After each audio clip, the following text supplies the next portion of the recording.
नमस्कार, मैं हूं आपके साथ कविता थपलियाल और आप देख रहे हैं ईटी मनी बनूं अपना फाइनेंस मिनिस्टर, एक ऐसा शो जहां पर आपकी फाइनेंशियल प्लानिंग के कदम कदम पर हम आपका साथ देते हैं और आपके हर आर्थिक सपने को पूरा करने की कोशिश करते हैं।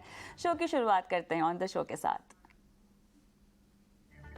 आपके हर लक्ष्य के लिए अलग फाइनेंशियल प्लान क्यों है जरूरी, आज बताएंगे हमारे एक्सपर्ट।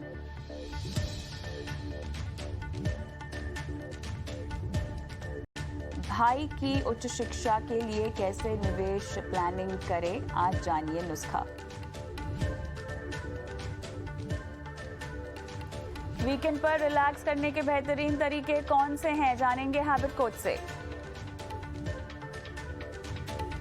और साथ ही आपको बताएंगे कैसे बनाएं एक संतुलित पोर्टफोलियो। अगर आपका कोई भी सवाल investment, insurance, credit card, loan, crypto currency, tax से जुड़ा हुआ है तो अपने सवाल आप हमें व्हाट्सएप कर सकते हैं। नंबर आपकी स्क्रीन पे फ्लैश हो रहा है 9619873567। ये वो नंबर है जहां पर लिखित रूप में या अगर आप चाहें तो अपने सवाल का वीडियो रिकॉर्ड करके वो सवाल इस नंबर पर अपलोड कर सकते हैं।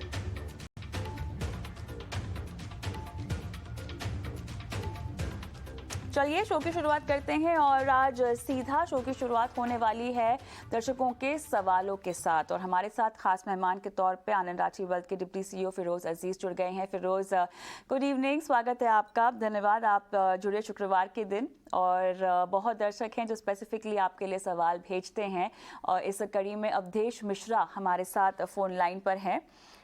चलिए, जुड़ने की कोशिश की जा रही है, लेकिन जैसे ही जुड़े इनसे बात करेंगे। सवाल आपके पास भी होगा इनसे जुड़ा हुआ फिरोज। और प्रयागराज उत्तर प्रदेश से ये सवाल भेज रहे हैं और ये कह रहे हैं कि इन्होंने पिछले 3 महीनों से कुछ इन्वेस्टमेंट शुरू की है, लगभग 8,000 रुपए की एसआईपी कर रहे हैं।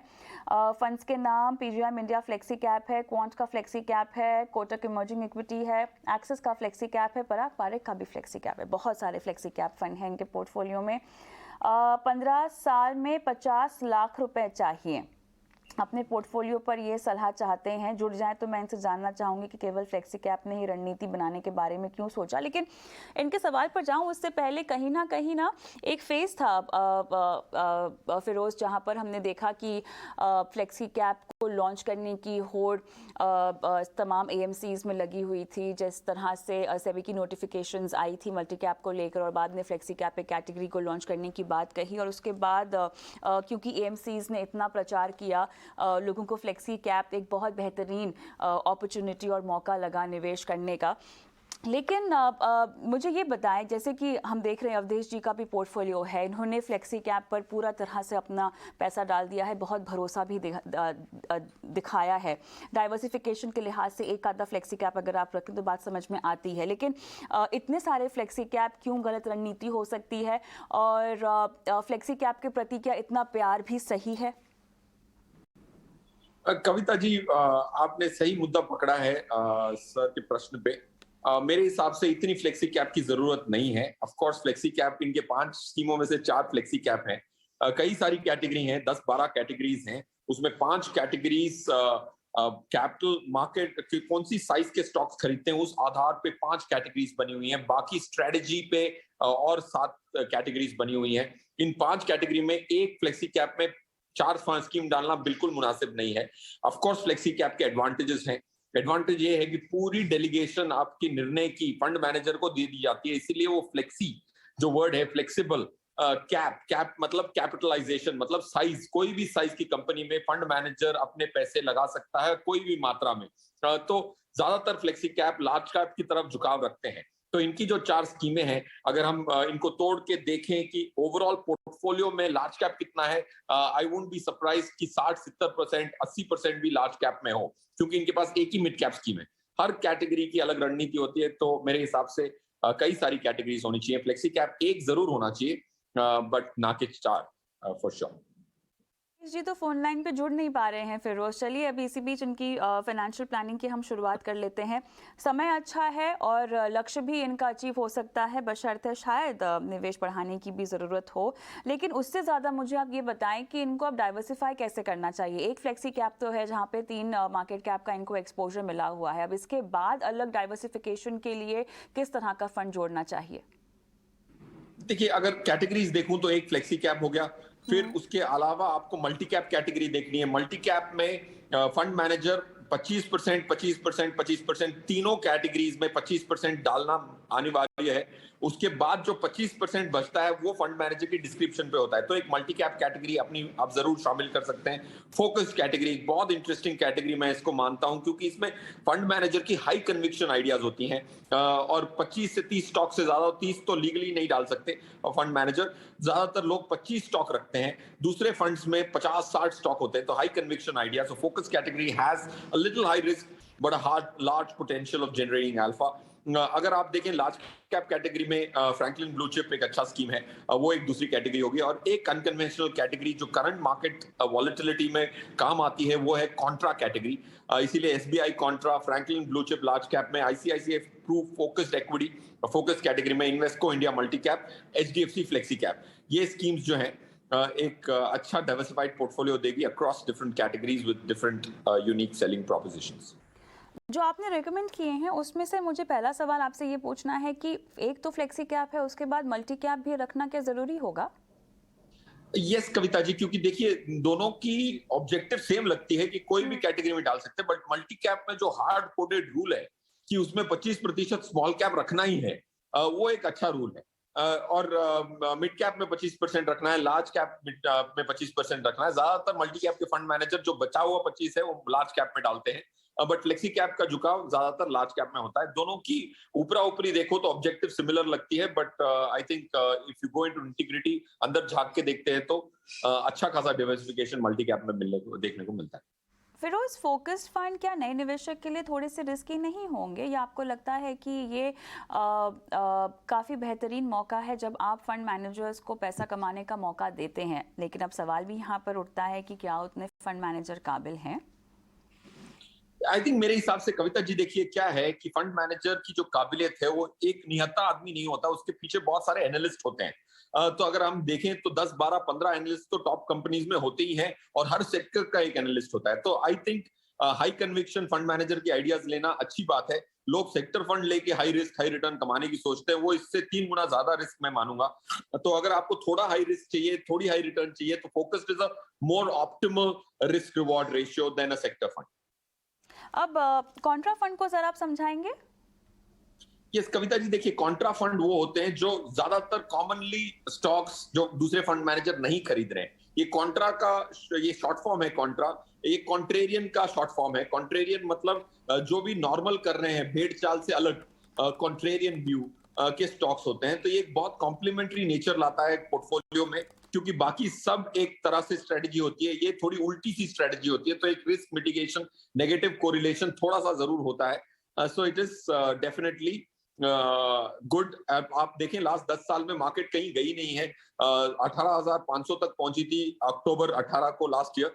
तो आज 10-12 महीने होने को आए और मार्केट यहीं इर्द गिर्द घूमी है, ऊपर नीचे हुई है। तो ऐसे समय में कॉन्ट्रेरियन बेट्स थोड़ा अच्छा परफॉर्म करते हैं। दिनेश जो इसके फंड मैनेजर है, उन्होंने अच्छा अल्फा जनरेट किया है। ऑलमोस्ट 8% का अल्फा निफ्टी पे जनरेट हुआ है जब से हमने इसकी रिकमेंडेशन चालू की है 1 जनवरी से।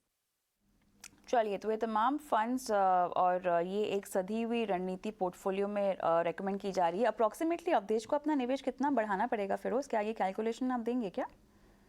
देखिए इनका जो लक्ष्य है 50 हाँ। लाख का, 10,000 रुपए पर मंथ जो कर रहे हैं, का 8,000 कर रहे हैं, 10,000 पे पूरा हो जाएगा। तो ज्यादा स्ट्रेच करने की जरूरत नहीं, ये खुशखबरी है। पॉइंट 1। अच्छा। पॉइंट 2, बट मेरे हिसाब से 50 लाख रुपए 15 साल में की जो मूल्य होगा वो इतना ज्यादा नहीं होगा। तो इस पे थोड़ी ज्यादा तवज्जो दें और देखें कि महंगाई के हिसाब से क्या वो 50 लाख काफी होंगे 56 की उम्र में, करंटली 41 है।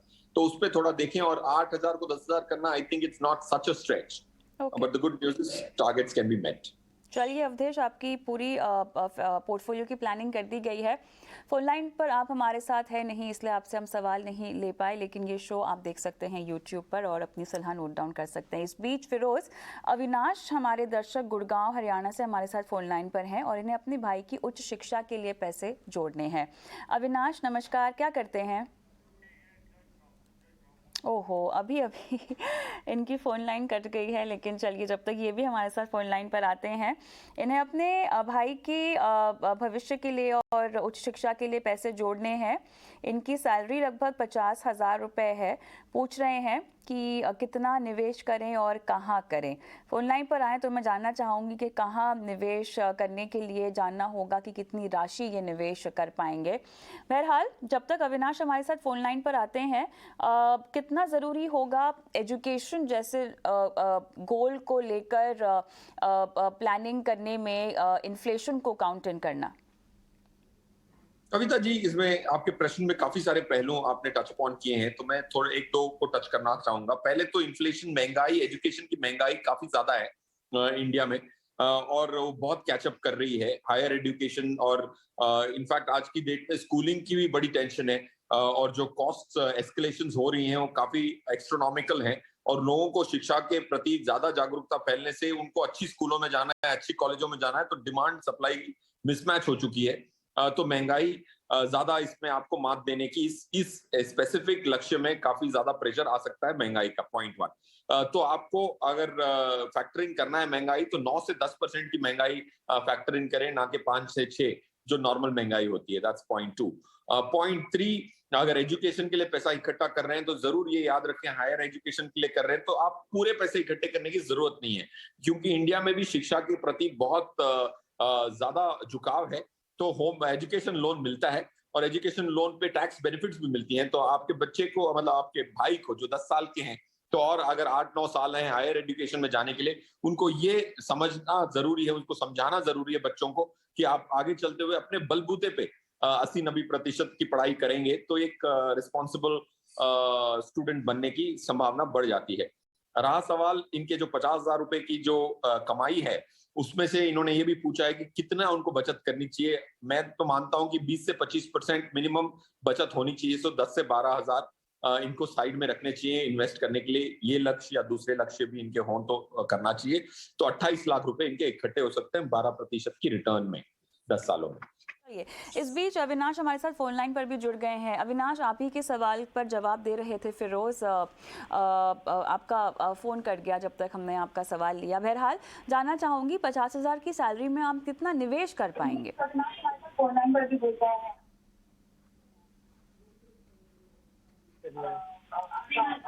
अविनाश,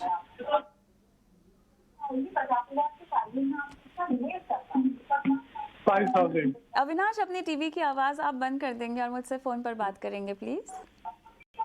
हेलो, अविनाश, हाँ जी, बोलिए। 5,000 तक का निवेश कर सकता हूँ मैं। 5,000 तक आप कर सकते हैं, ठीक है। और भाई को क्या पढ़ाने का इरादा है? उसका अप्रॉक्सीमेट खर्चा आपने कितना निकाला है अब तक?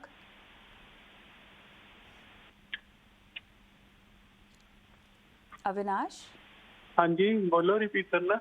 नहीं, मैं आपसे पूछना चाह रही हूँ कि भाई की उम्र क्या है अभी? क्या वो इस लायक हो चुके हैं कि आपको तुरंत उन्हें कहीं भर्ती करना है उच्च शिक्षा के लिए, या काफ़ी साल है आप सोचेंगे, तब तक आप पैसे इकट्ठा करना चाहते हैं? अभी तो उसकी उम्र तो अभी कम है, 9-10 साल ही है अभी तो। अच्छा। टाइम लग सकता है, अभी तो टाइम है 10 साल तक का। चलिए ठीक है, तो अब कम से कम इन्वेस्टेबल अमाउंट हमारे पास आ गया है फिरोज, अब बताएं। इन्वेस्टेबल अमाउंट 5,000 रुपए है। अविनाश, ये बहुत अच्छी बात है कि आप अपने भाई के पढ़ाई की रिस्पॉन्सिबिलिटी ले रहे हैं, वो भी 9-10 की उम्र का भाई है आपका, विच इज ग्रेट। 5,000 रुपए से शायद हायर एजुकेशन की पूरी जो गोल है वो पूरा मीट हो नहीं पाए, तो 5,000 से जरूर शुरू करें, बट एक डिसिप्लिन मान लें कि हर साल थोड़ा सा बढ़ाऊंगा, 10-10% से बढ़ाऊंगा, तो अगले साल 5,500 कीजिएगा, फिर 6,000 कीजिएगा। वैसे ही आपको स्ट्रेच करके बढ़ाना है, 10,000 तक पहुंचनी है, जैसे आपकी आय बढ़े। That's point one.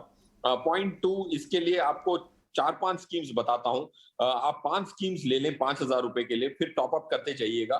Franklin India Blue Chip एक लार्ज कैप स्कीम है, एचडीएफसी फ्लेक्सी कैप एक फ्लेक्सी कैप स्कीम है, as the name suggest. ICICI focused equity एक अच्छी स्कीम है, कोटक इमर्जिंग इक्विटीज एक मिड कैप स्कीम है, और एसबीआई कॉन्ट्रा एक कॉन्ट्रेरियन स्कीम है। तो ये 5 स्कीम का अगर आप पोर्टफोलियो बनाएंगे 1,000 रुपए की ईच एसआईपी की, तो एक अच्छी शुरुआत होगी। इसमें ऑलमोस्ट 135 शेयर आपके पोर्टफोलियो में यूनिक वाले शामिल हो जाएंगे इस 5 ट्रांजैक्शन की वजह से। और इस जब भी आपकी आय बढ़े तो इनमें ही टॉप अप कीजिएगा, क्योंकि 5 से ज्यादा की जरूरत नहीं पड़ेगी आपको 10,000 की एसआईपी पहुंचने तक। और अगर ये आप बने रहेंगे और डटे रहेंगे और शॉर्ट टर्म की जो रिटर्न को देख के कभी कम होगी कभी ज्यादा होगी उस पर प्रभावित ना होंगे, तो जैसे फोन नेटवर्क था कट रहा था, वैसे आपकी इन्वेस्टमेंट प्लान नहीं कटेगी और आपके गोल के पूरे होने की संभावना काफी अच्छी हो जाएगी। Alright Avinash, all the best. आपके भाई के हायर एजुकेशन के सपने को हम उम्मीद करते हैं कि आप इस इन्वेस्टमेंट पोर्टफोलियो के जरिए पूरा कर पाएं। अगला सवाल, देवेंद्र सिंह क्या मेरे साथ फोन लाइन पर हैं? हाँ मैम, गुड इवनिंग मैम। नमस्कार सर, कैसे हैं आप? बढ़िया मैम। कहाँ से बोल रहे हैं सर?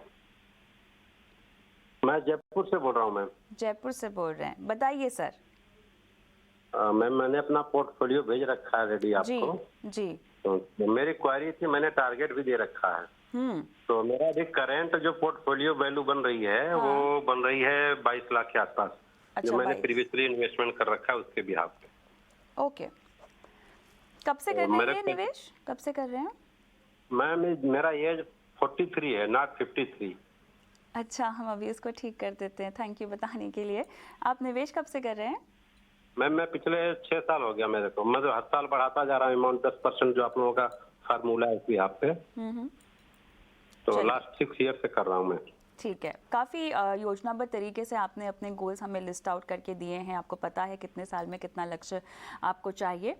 फिरोज बताएं, निवेश राशि कितनी सही है और कितने गोल्स पूरे हो पाएंगे? किन गोल्स के लिए थोड़ी सी और मेहनत करनी होगी?